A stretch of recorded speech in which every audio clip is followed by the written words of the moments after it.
अस्सलाम वालेकुम, आप देख रहे हैं डॉन न्यूज़ में मेज़बान अब्दुल गफ्फार पुराम रिप्ले के एक और एपिसोड के साथ। जनाब पुराम में बात करेंगे, पाकिस्तान क्रिकेट बोर्ड ने कल बड़े अहम फैसले किए। पाकिस्तान क्रिकेट बोर्ड की मैनेजमेंट कमेटी के सरबराह नजम सेठी साहब ने कल जब कज़ाफ़ी स्टेडियम लाहौर में प्रेस कॉन्फ्रेंस की तो हारून रशीद साहब को चीफ सेलेक्टर अनाउंस किया।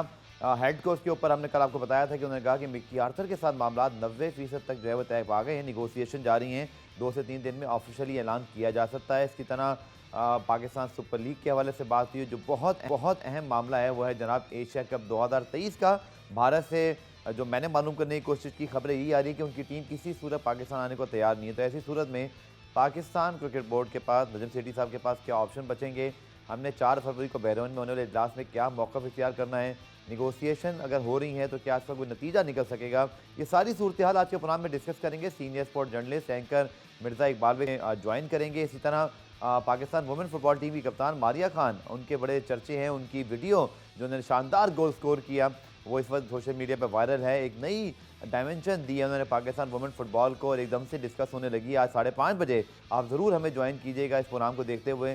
5:30 बजे आप उन्हें भी हमारे प्रोग्राम में देख पाएंगे और हम उनसे पूछेंगे पाकिस्तान वुमेन फुटबॉल टीम के हवाले से। और जनाब डेफिनेटली हम बात करेंगे पाकिस्तान क्रिकेट के मामला पर, लेकिन अच्छी खबर यह है जनाब कि आज ICC ने men's ODI team of the year का ऐलान किया और पाकिस्तान के कप्तान बाबर आजम ना सिर्फ उस टीम में शामिल हैं बल्कि उन्हें कप्तान भी मुकर्रर किया गया। मिर्ज़ा इकबाल बेग साहब सीनियर स्पोर्ट जर्नलिस्ट सत्याकरण हमें ज्वाइन कर लिया। बहुत शुक्रिया इकबाल भाई ज्वाइन करने के लिए।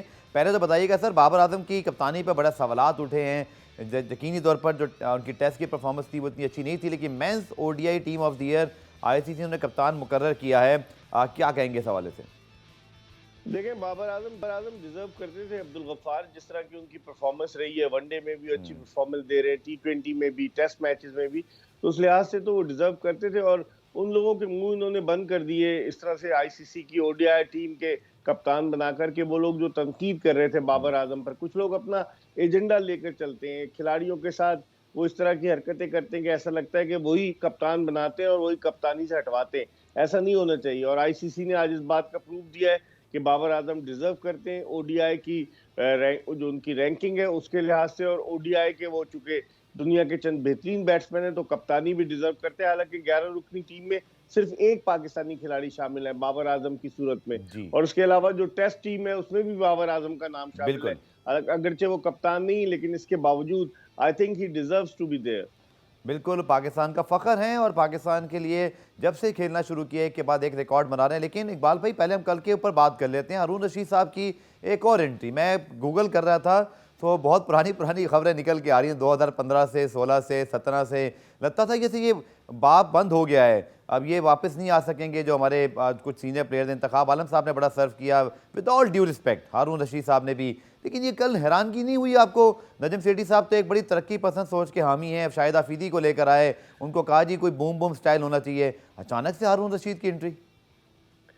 देखिए, आपने वो कहावत सुनी होगी ना कि कुछ लोग मुंह में सोने का चम्मच लेकर पैदा होते हैं, उन्हें कुछ करना नहीं होता।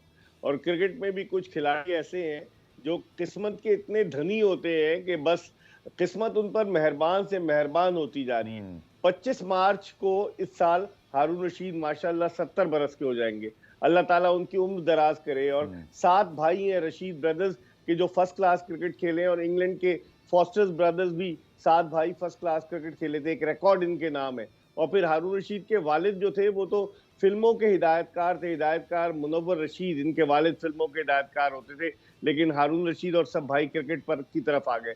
मैं ये समझता हूँ कि हारून भाई ने जिस तरह सर्व किया है, अब मैं उनको 90 से देख रहा हूँ, 90 के अशरे से। और वो हम जब स्टेडियम जाते थे, कभी अंडर 19 टीम के साथ, कभी टेस्ट टीम के साथ, कभी किसी के साथ, मुख्तलिफ हैसियतों में वो काम कर चुके। और अब उम्र का तकाजा भी, हालांकि माशाल्लाह मुतारिक है, लेकिन उम्र का तकाजा भी है कि उनको कोई ऐसा काम दिया जाए कि वो दफ्तर में बैठ के करे। अगर सेठी साहब ने उन्हें अकोमोडेट ही करना है, नो डाउट हारून भाई कितने पाकिस्तान की तरफ से 23 टेस्ट और 12 वनडे खेले, लेकिन उनको अगर इस तरह से चीफ सिलेक्टर बनाया गया, माजी का तजुर्बा हमारे सामने अब्दुल गफ्फार 2016 में जब T20 वर्ल्ड कप भारत में हुआ था, तो हारून रशीद साहब चीफ सेलेक्टर थे। उस वर्ल्ड कप के बाद शाहिद आफरीदी जो है वो रिटायर हो गए इंटरनेशनल क्रिकेट से, वो कप्तान थे।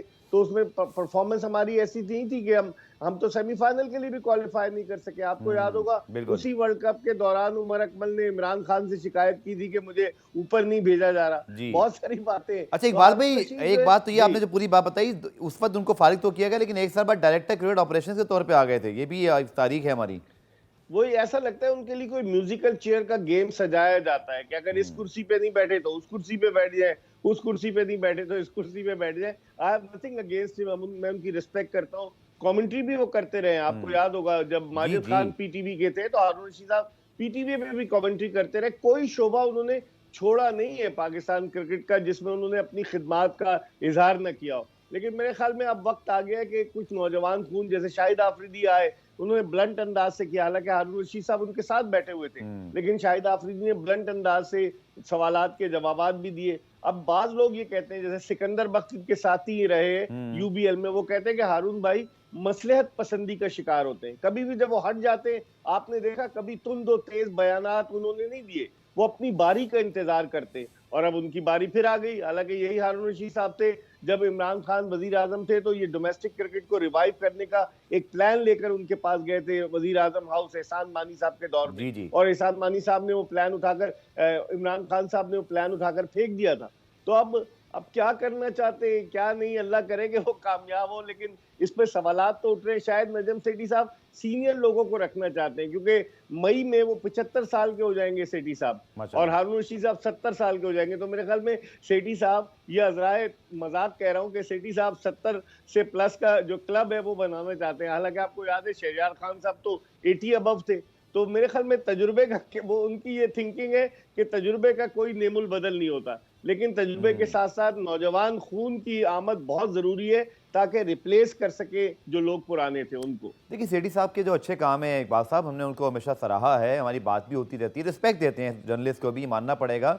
लेकिन जाहिर बात है नताइज पर तबसरा तो होता है, जो कि हमारी जो नौजवान नस्ल है वो जब देखती है ब्रेंडन मैकलम, बैन स्टोक्स का अंदाज़े क्रिकेट, उनका थिंकिंग, तो फिर वो सवालात उठा रहे हैं। ये उनकी आवाज़ है जो हमने उनकी आवाज़ बेसिकली आप तक पहुंचाई और आपने भी उस पर तबसरा किया। अब जब मिकी आर्थर की बात करते हैं सर, मिकी आर्थर ने लास्ट टाइम बड़ा अच्छा वक्त गुजारा नजम सेठी साहब के साथ, लेकिन इंजमामुल हक जैसा एक बड़ा नाम पाकिस्तान क्रिकेट का उनके साथ मौजूद था। हमें याद है बहुत सारी खबरें आती थी कि एक नाम पे, दो नाम पे बड़े आर्गूमेंट्स होते थे। तो क्या इस बार अवेलेबल नहीं है कोई? इकबाल भी आपके पास बड़ी इनसाइड न्यूज़ होती है, क्या अप्रोचेस भी हुई थी या डायरेक्ट हारून रशीद साहब का ही फैसला कर लिया गया? देखिए अप्रोचेस तो नहीं की गई, लेकिन जो मेरे जराए बताते हैं कि दो आदमी बड़े स्ट्रॉन्ग कंटेंडर थे चीफ सेलेक्टर के लिए। अच्छा। एक तो इंजमामुल हक, क्योंकि सेठी साहब उनको बड़ा लाइक करते हैं, और दूसरे शोएब अख्तर।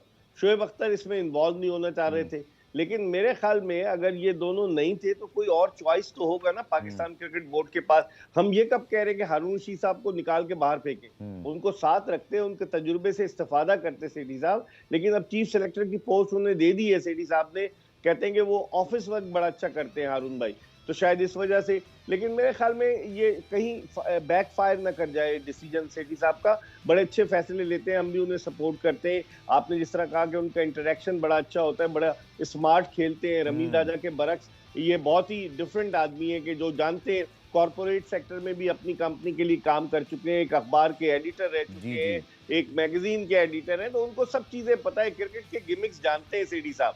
लेकिन अब उन्हें जो है वो कहते हैं ना कि दूध का जला छाछ फूक फूक कर पीता है, तो अब उन्हें जो है ना फूक फूक कर कदम रखना होंगे, उन्हें ऐसे इकदाम करना होंगे। अभी तो 4 महीने का इंटरम पीरियड है मैनेजिंग कमेटी के लिए, और फिर 4 महीने के बाद जब सब आइन रिवाइव हो जाएगा तो फिर नया चेयरमैन आएगा। अगर इलेक्शन हो जाते हैं, फर्ज कीजिए पाकिस्तान में अब सियासी मदाखलत बहुत ज्यादा हो गई है पीसीबी में, तो अगर इलेक्शन हो जाते हैं तो फिर उस सूरत में क्या करेंगे? क्या सेठी साहब रहेंगे? जो अगर इनकी जो पार्टी जिसे सपोर्ट करते हैं वो आती तो ठीक है, अगर वो नहीं आई तो क्या होगा? तो सेठी साहब ऐसे काम कर जाएं कि लोग उन्हें याद रखें, जैसे हम उन्हें पीएसएल के हवाले से याद रखते हैं कि पीएसएल एक ऐसा पौधा है 2016 में नजम सेठी ने लगाया, किसी के वहमो गुमान में भी ना था कि वो इतना तनावर दरख्त बन जाएगा। मैं खुद 2016 में, शायद आप हो ना उधर, वहाँ दुबई इंटरनेशनल क्रिकेट स्टेडियम में मैं खुद था, और सेठी साहब इनॉग्रल सेरेमनी के बाद मीडिया बॉक्स में तशरीफ लाए और हम हर एक से मिल रहे थे और कह रहे थे देखो मैंने शुरू कर दिया है, दुआ करो ये कामयाब हो। तो बहुत सारी चीजें अच्छी भी है,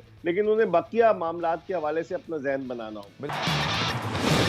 इकबाल भाई, बहुत बड़ा इम्तिहान है सेठी साहब का पाकिस्तान क्रिकेट बोर्ड का। जो ये अच्छी बात है कि हमारे मुतालबे पर जो हमने पुश किया 4 फरवरी को बहरीन में इजलास तो हो रहा है, बट ऑप्शन बड़े महदूद हैं। भारत खेलना नहीं चाहता। मैंने कल भी इस खबर के बाद भारत में पता किया, वो कह रहे हैं किसी सूरत बीसीसीआई नहीं मानेगा। पाकिस्तान क्रिकेट बोर्ड अगर यूं ही चला जाए तो हमने और पाकिस्तान के अवाम ने जो है ना फिर पीसीबी को जो है ना वो नहीं छोड़ना कि भाई हमें तो मुल्क में, और ये बात ठीक है कि हमें अपने मुल्क में क्रिकेट खेलनी चाहिए। अब लाइकली क्या है, हमारे पास क्या ऑप्शन हैं?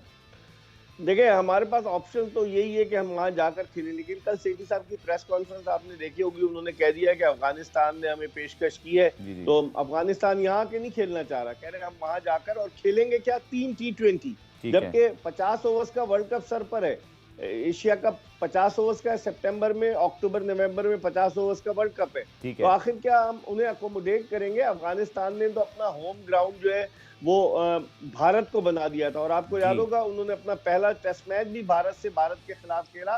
भारत की बड़ी मेहरबानियां है, तो आखिर हम क्यों इतना मेहरबान हो रहे हैं? और जो हमारे पास ऑप्शन है एशिया कप का, गालिबन एक रीजन ये भी हो सकती है कि सेठी साहब अगर उनको ऑफर कर रहे हैं कि आके खेल लो मुत्तहिदा अरब अमारात में, तो शायद अफगानिस्तान उन्हें एशियन क्रिकेट काउंसिल के इजलास में सपोर्ट करे। लेकिन अगर एशिया कप जो है मुत्तहिदा अरब अमारात में होता है, तो इसका मतलब है कि फिर हम अपने मुल्क में कुछ नहीं कर सकते। अगर ऑस्ट्रेलिया आई, इंग्लैंड आई, न्यूजीलैंड आई, तो हमें ये सोचना पड़ेगा, सोच समझ कर फैसला करना पड़ेगा। 3 मार्च 2009 पर जो गद्दाफी स्टेडियम लाहौर में अटैक हुआ, उसके बाद तो उनसे क्रिकेट रूठ गई थी। फिर अब ये टीमें आ रही हैं, which is a good sign for Pakistan. Iqbal भी एक राय ये भी है कि क्या ऐसा पॉसिबल है कि अवाम ये समझती है, फैंस जो शायद समझते हैं, को पता है भारत नहीं आएगा, तो रियलिस्टिकली ये हो सकता है कि हम अपने मैचेस यहाँ खेलें, भारत के यूई में खेल ले, और अगर फाइनल हो तो चाहे तो पर पाकिस्तान यहाँ आ जाए, सॉरी यूई या भारत आ जाए। और दूसरा, एसीसी के मामलात क्या आईसीसी से अलग रखे जा सकते हैं? यानी कि पाकिस्तान को अंडरटेक इन ले कि अगर हम भारत जा रहे हैं तो फिर भारत भी चैंपियंस ट्रॉफी के लिए पाकिस्तान आएगा। आपकी बड़ी इस पे गिरफ्त है, क्या पॉसिबल है जो ये लोग बातें कर रहे हैं, हर क्रिकेट फैन के ज़हन में ये कुछ ऑप्शंस चल रहे हैं, रहनुमाई कीजिएगा। देखिए, अगर पाकिस्तान अपने मैचेस पाकिस्तान में खेले, भारत वहां खेले, तो ब्रॉडकास्टर्स का खर्चा, फिर इक्विपमेंट जाना आना, फिर कौन सी टीमें यहाँ खेलेंगी, कौन सी वहां खेलेंगी, वो एक बड़ा मैस मच जाएगा। एशिया कप उमूमन जब भी हुआ है एक ही मुल्क में हुआ है। आप मिसाल के देख लें, चाहे वो बांग्लादेश हो, चाहे वो मुत्तहिदा अरब अमारात हो, चाहे वो भारत हो, चाहे वो पाकिस्तान हो। इवन आपको याद होगा 2008 का एशिया कप पाकिस्तान में हुआ, किस हुस्न खूबी के साथ हमने उस एशिया कप को ऑर्गेनाइज किया था। तो मेरे ख्याल में ये पॉसिबिलिटी तो नहीं होगी कि आज हम अपने मैचेस यहाँ खेल कर और फिर वहां चले जाएं। पॉसिबिलिटी ज्यादा से ज्यादा यही चांसेस हो सकते हैं कि पाकिस्तान क्रिकेट बोर्ड को एशियन क्रिकेट काउंसिल भारी रकम दे, और उसके एवज पाकिस्तान क्रिकेट बोर्ड मुत्तहिदा अरब अमारात में दुबई में जाकर मैचेस खेले। यही एक ऑप्शन है कि हम सरेंडर तो उसी सूरत करेंगे, और उसके अलावा कोई हमारे पास ऑप्शन बचता नहीं। अगर भारत नहीं आता, एशिया कप का मजा किरकिरा हो जाएगा। एशियन क्रिकेट काउंसिल जो है वो आईसीसी के अंडर नहीं आती, आईसीसी उस पर ज्यादा प्रेशर नहीं डाल सकता। यही वजह है ना कि भारत हठधर्मी दिखा रहा है। इकबाल भाई, वो जो कतई कलामी जो रमीज जिस ऑप्शन पे थे, वो कहते थे जी अगर आप यहाँ नहीं आ रहे तो हम वर्ल्ड कप खेलने पे भारत नहीं जाएंगे। ये बातें तो हम कर सकते हैं, लेकिन क्या आइसोलेशन हम अफोर्ड कर सकते हैं? नामुमकिन है। रमीज राजा साहब जज्बात में जिस तरह छक्का लगाने के लिए वो क्रीज से निकलकर छक्का लगा गए, ऐसा कैसे हो सकता है कि आईसीसी के इवेंट में आप ना जाए? जो आईसीसी का इवेंट है, आप आईसीसी आपको लाखों पाउंड देती है अब्दुल गफ्फार, कितने पैसे मिलते हैं, और फिर विमेन डेवलपमेंट पे इधर उधर आप कैसे इनकार करेंगे? अगर आप आईसीसी के इवेंट को खेलने से मना करेंगे तो डेफिनेटली आपके लिए रास्ते मसदूद हो जाएंगे। तो मेरे ख्याल में ये जज्बाती स्टेटमेंट दिया था रमीज साहब ने। अभी सेठी साहब समझदार हैं, आपने नोट किया, उन्होंने इस तरह का कोई स्टेटमेंट नहीं दिया। उन्होंने कहा हुकूमत से बात करेंगे, ये देखेंगे, वो समझते हैं मामलात को, और इसी वजह से मुझे लगता है कि अब पाकिस्तान क्रिकेट जो है, अगर सेठी साहब सही फैसले करेंगे तो दुरुस्त समत की जानिब चली जाएगी। इकबाल भी प्रेस रिलीज अभी आया पाकिस्तान क्रिकेट बोर्ड का, बड़ा अहम मामला है। वो जो डिपार्टमेंट क्रिकेट है, वो कहते हैं जी हमने 27, ये पीसीबी का प्रेस रिलीज मैं आपको पढ़ के सुना रहा हूँ, आपसे कुछ देर पहले आया कि PCB writes to 27 leading departments, और नीचे डिपार्टमेंट के नाम मौजूद हैं, वही जो हम जानते हैं कि तमाम डिपार्टमेंट मुझसे ज़्यादा बेहतर आप जानते हैं, कवर करते आ रहे हैं आप। सो ये अब 27 डिपार्टमेंट्स को लेटर तो लिख दिया गया। सरकार चाहे तो क्रिकेट बोर्ड एक बड़ा पावरफुल इदारा होता है जिसके साथ बड़ी मार्केटिंग और आप कंपेन्स और ब्रांड्स चलते हैं, रिस्पॉन्स क्या एक्सपेक्ट कर रहे हैं आप? 27 डिपार्टमेंट को ख़त तो चले गए, बट जवाबी ख़त कितने आएंगे? देखिए अब्दुल गफ्फार, जो मुल्क की मौजूदा माशी सूरत हाल है उसको देखते हुए मुझे नहीं लगता कि बहुत सारे डिपार्टमेंट्स इस पूरे मामले को अफोर्ड कर पाए। क्योंकि अगर वो मुलाजमतें देंगे क्रिकेटर्स को तो कॉन्ट्रेक्चुअल बेसिस पर देंगे। वो बहुत से बहुत ये वो परमानेंट जैसे पहले जॉब्स थी, सारे इंसेंटिव्स थे, मेडिकल था, ग्रेजुएटी थी, दीगर फैसिलिटीज थी, वो नहीं मिलेंगी। तो मुझे नहीं लग रहा कि डिपार्टमेंट कुछ ज्यादा दिलचस्पी जाहिर करें। हाँ, आपने कहा हुकूमत पाकिस्तान अगर दबाव डालती भी है तो डिपार्टमेंट ये कह सकते हैं कि हम तो खुद दिवालिया होने जा रहे हैं, हम कैसे ये खर्चा उठाएंगे पूरे साल का, लाखों रुपए का। तो ये एक बड़ा ट्रिकी सिचुएशन है, बड़ी ट्रिकी, और नजम सेठी का इम्तिहान है कि उन्होंने कल प्रेस कॉन्फ्रेंस में तो कहा मैं खुद भी जाऊंगा इदारों के पास, तो अब उनका इम्तिहान है। अगर वो इस इम्तिहान में कामयाब हो गए, डिपार्टमेंटल क्रिकेट रिवाइव हो गई, तो यकीनन पीएसएल की तरह इसका सेहरा भी नजम सेठी के सर जाएगा। लेकिन सर वही आपने जो पहले बात की, मैं दोहरा रहा हूँ उसी को सिर्फ, कि आपकी पॉलिटिकल जो तब्दीली है वो खारिज इम्कान कभी भी नहीं होती। एक एजम्पशन के तौर पर बात कर लें, अब अगर दोबारा इलेक्शन होते हैं, जो इस साल होते नहीं होते, आप मुझसे ज़्यादा बेहतर आप जानते हैं इस पर कितनी अनसर्टेनिटी है, तो फिर क्या अगर कोई तब्दीली आती है, एक हम अज्यूम कर लें, तो फिर हम कहाँ स्टैंड करेंगे? ये कब तक ये म्यूजिकल चेयर चलता रहेगा? हम कंसेंसस क्यों नहीं कर लेते, एक सिस्टम क्यों नहीं बना पाते हम? उसकी बुनियादी वजह ये कुर्सी का हुसूल। हर आदमी चाहता है कि मैं कुर्सी पे बैठ जाऊं, कंसेंसस बनता रहेगा। अगर कुर्सी आपने हासिल कर ली, बस आपने सब कुछ हासिल कर लिया। मेरे ख्याल में ये सोच नहीं होनी चाहिए। मिलजुल कर पाकिस्तान की बेहतरी के लिए, पाकिस्तान क्रिकेट की बेहतरी के लिए अगर हम करेंगे तो उससे पाकिस्तान का फायदा होगा। वरना हमारी टीम आप देखें कि आईसीसी का मेस भी लिया था मिसबाउल हक ने, एक नंबर 1 टीम रही है। T20 में हमारी परफॉर्मेंस, वर्ल्ड कप T20 जीते, चैंपियंस ट्रॉफी जीते, 50 ओवर्स का वर्ल्ड कप जीते, लेकिन आपस की ये चपकली जो है, आपस की अंदरूने खाना जो रस्सा कशी है, ये पाकिस्तान क्रिकेट को जो है बुलंदी के बजाय पस्ती की तरफ ले जाएगी। सर एक टॉपिक जो हम हमेशा ज़्यादातर उस पर डिस्कस करते हैं जब वो मामला आते हैं, लेकिन मैं आज आपसे डिस्कस कर रहा हूँ, इसको हम संभाल के रखेंगे। वो है वो मामला जिसके तहत पहले नजम सेठी साहब भी आए और गए भी, रमीज राजा साहब आए भी और गए भी। क्या ऐसा नहीं मुमकिन सर कि नजम सेठी साहब जो वाकई इतने पावरफुल हैं, काम किया हुआ है, उनके नाकदीन भी उनके साथ जो है ना उनको क्रेडिट देते हैं, हम मीडिया भी उनको रिस्पेक्ट देते हैं कि उन्होंने काम किया हुआ है, क्या ये अच्छा सर कि नजम सेठी साहब इस दौर में कोई ऐसा काम भी कर दें जो पीसीबी चेयरमैन का जो इलेक्शन है, जो एक सियासी बुनियादों पर होता है, जो कंट्रोवर्शियल होता है, अच्छा काम करते करते भी आपको घर जाना पड़ता है, बुरा काम करते करते भी आप स्टे कर जाते हैं, क्या ये कारनामा भी सर अंजाम ना दें वो? देखिए, सेठी साहब के पास जो है ना ऑप्शंस बड़े महदूद है अब्दुल, अगर आप हकीकत की निगाह से देखें। दरअसल आईन हमारे क्रिकेट बोर्ड का ऐसा हाल है कि आईसीसी ने सख्ती से कहा हुआ है कि किसी भी क्रिकेट बोर्ड के मामलात में हुकूमत मदाखलत नहीं करेगी। लेकिन हमारे जब सेठी साहब थे, हमने पेटर्न इन चीफ वजीर आजम को बना दिया, और वजीर आजम जब इमरान खान आए उन्होंने अपने लोगों को डाल दिया। मेरे ख्याल में कोई प्रॉपर सिस्टम लाया जाए, जैसे भारत में आप देखें, भारत में चीफ सिलेक्टर के लिए भी, सिलेक्टर्स के लिए भी वो एप्लीकेशन मांगते हैं। बिल्कुल 600 एप्लीकेशन आई, उनमें सौरभ गंगुली इतना बड़ा नाम है, लेकिन बीसी से पेरेंट से पहले बंगाल को उन्होंने लीड किया।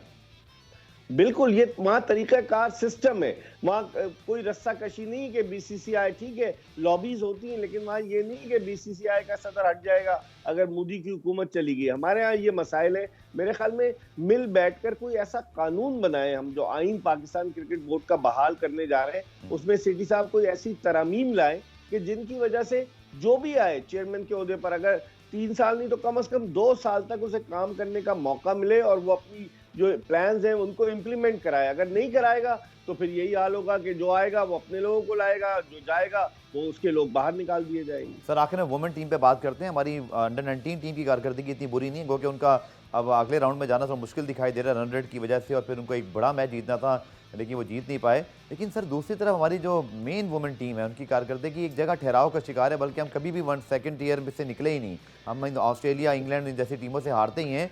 सो जहाँ पीसीबी की ये तारीफ करना पड़ेगी, सहूलियात दी हैं, पैसा दिया है, हर एक चीज़ तकरीबन बराबर करके दे दी, परफॉर्मेंस क्यों नहीं आ पा रही? हमारा मकसद डिस्करेज करना नहीं, हम चाहते हैं वुमेन एम्पावरमेंट और एक इंकरेजमेंट रहे, लेकिन इकबाल भाई परफॉर्मेंस कभी ना कभी तो आए।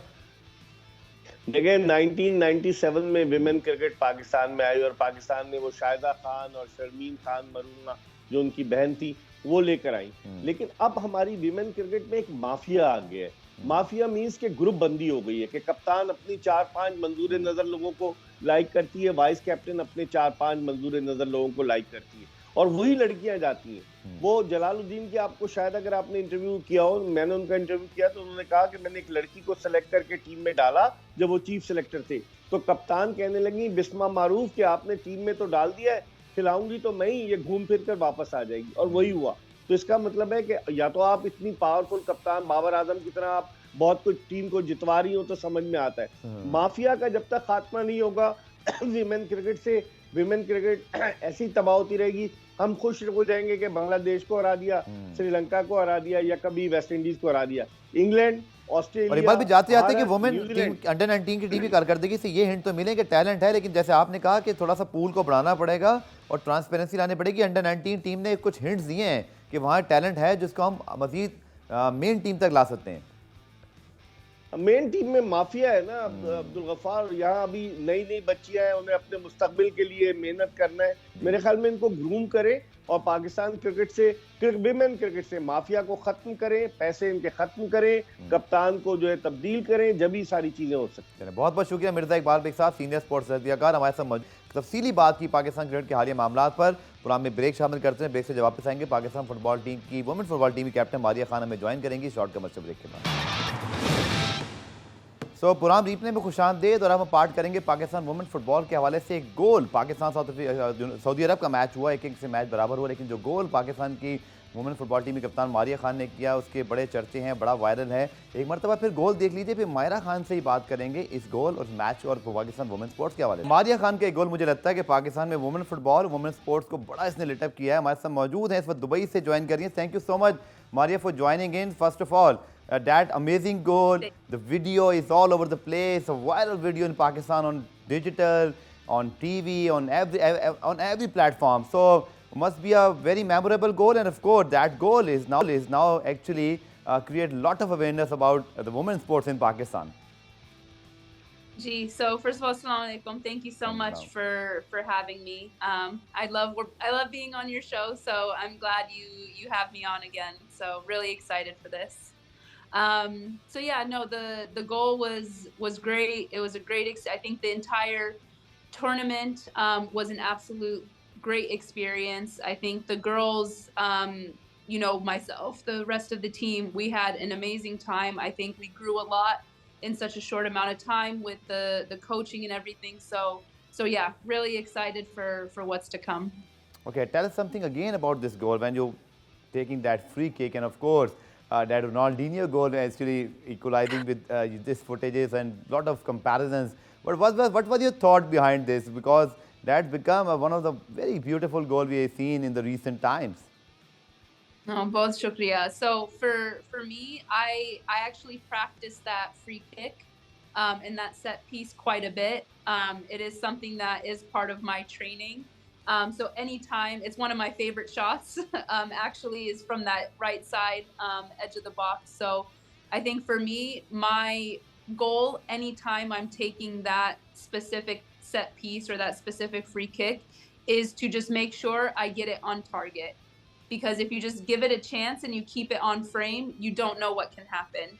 So by getting it on target and giving it a chance, that's what happens.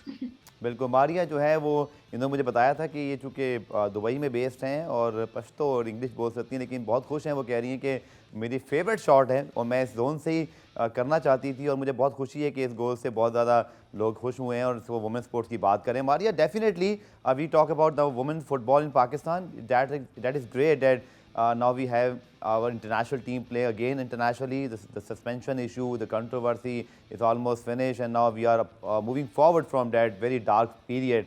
So that experience of playing in Saudi Arabia, that and before you playing as well, even you women team play before the men's team, I remember, after that suspension lifted. So must have been a very encouraging sign for women's sports. And how you see the future of Pakistan women football? So I think, I'm very grateful the type of attention that our participation in this tournament has brought to Pakistan. I think it's brought some very positive things. I think it's brought some very positive awareness, not only to women's football, but football, men's football, women's football, and just football in general in the country. I think it's also brought some very positive feedback to the potential of athletes within the country, to where if we are just given the chance to compete and to express ourselves in our respective sports, we have the opportunity to make the country very, very proud. And I think that's exactly what our team did.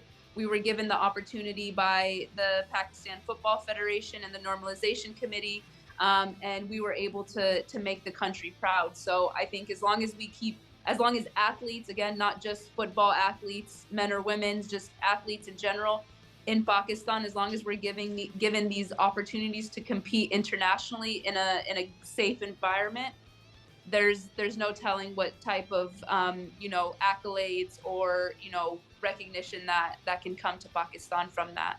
All right. Definitely, cricket is very popular in Pakistan, and of course, after the success of PSL, now Pakistan Cricket Board announced the Women League they will have in September, and of course, they are staging the exhibition matches during the Pakistan Super League time just to promote the women cricket. So that is great, because if cricket and they have their own league. So Maria, what about the women football league in specifically for you guys, of course, for the women in Pakistan? That will be great, because not only that bring the popularity to sports, but also the financial aspect. I can see after the PSL and now Women League, lot of finance gained by the players, of course. They are earning a lot of money. So that will be great for Pakistan football as well. Yeah, so that's something that the Federation and the Normalization Committee is working very hard on. They have a strategy in place to help develop women's football domestically. So a women's league is definitely in the pipeline. And it's going to be a critical part to our team's development, because if we're able to play consistent 11-a-side football, it will only continue to benefit the girls and our growth and our development. So inshallah, you'll be hearing something very similar for women's football as you are for women's cricket in the near future. Break का time भी हो गया. Break से वापस आकर हम मारिया से मज़ीद बात करेंगे, और फिर उनकी फैमिली, ग्रेट हाशिम खान, जहांगीर खान, उसी फैमिली से इनका ताल्लुक है, उसी इलाके से इनका ताल्लुक है, पेशावर के इलाके नवाकली से. उसके हवाले से बात करेंगे शॉर्ट कमर्शियल ब्रेक के बाद. ये गोल, ये सेलिब्रेशन, ये कम्युनिटी इतनी ज़बरदस्त है कि बार बार देखने को दिल जाता है. और जिन लोगों ने ऑब्वियसली मैच को एंजॉय किया है, मैं बताता चलूँ कि मारिया जो है वो भांजी हैं जहांगीर खान स्कॉश लेजेंड की, और फिर उनकी ग्रैंड डॉटर हैं great squash player Hashim Khan की. सो इत्तेफाक से मेरा अपना ताल्लुक पर्सनल लोड पे भी कुछ इसी एरिया के करीब है. तो बड़ा great pride Maria to be with the family of the legend from the same area, and of course the Hashim Khan's name, the Jahangir Khan name, and now very proudly Maria Khan, the women football team captain, making name of herself. So that is great. No, thank you so much. And of course it's extremely proud when I'm able to contribute a little bit back to the country, like some of my family members have. Everyone asks this question of you come from this sports family, and is that why you're in the position that you're in and all this stuff. And I think it's very important to let people know that I actually kept this information very close to me for a long time. Yes. Because I wanted to make a name for myself on my own and through my own hard work. I felt that it's important to athletes and people in general need to prove themselves through hard work and through commitment. And I think that's my advice to any young aspiring athlete, entrepreneur, etc. is find something you're passionate about and work hard at it. And that's exactly what I've done, regardless of family name. Because I saw how hard they worked. I saw how hard my grandfathers worked, other family members, and it's not easy, but they did it on their own merit, and it's only right that I do the same. So Maria, definitely from this family of Scotch legends, and now but you are playing football. So what was your inspiration when you started football, and now mashallah you are with Pakistan football team? But what was your initial inspiration to play football, but not squash, nor maybe cricket? Or why football? Gee, so it's actually something my grandfather used to ask me all the time. He was like, Maria, why are you not playing squash? What is this football? He definitely challenged my sports decision back when he was alive. But I think for me, it was the accessibility. Where we lived in the US, squash was very difficult to access. and football was just something that I started playing in school at lunchtime when we had break. So it was something that has just kind of stuck with me throughout. I had the opportunity to play at a very high level in the US on scholarship.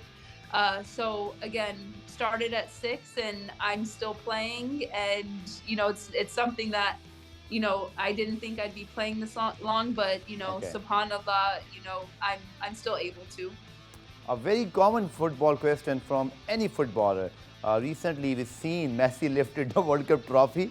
I think the debate pretty much sorted out, but for the sake of my information, so Messi or Ronaldo, Maria, what is your favorite? What is your choice? You're gonna kill me for this one, but neither. Okay, but Neither who is? Messi, neither Ronaldo. Who is your inspiration then? Who's your favorite idea from the men's football, maybe women football? So for me, women's football, it's gonna be Leah Williamson All right. or Marta. And men's football, if you want to express? Men's football, it's Zinedine Zidane.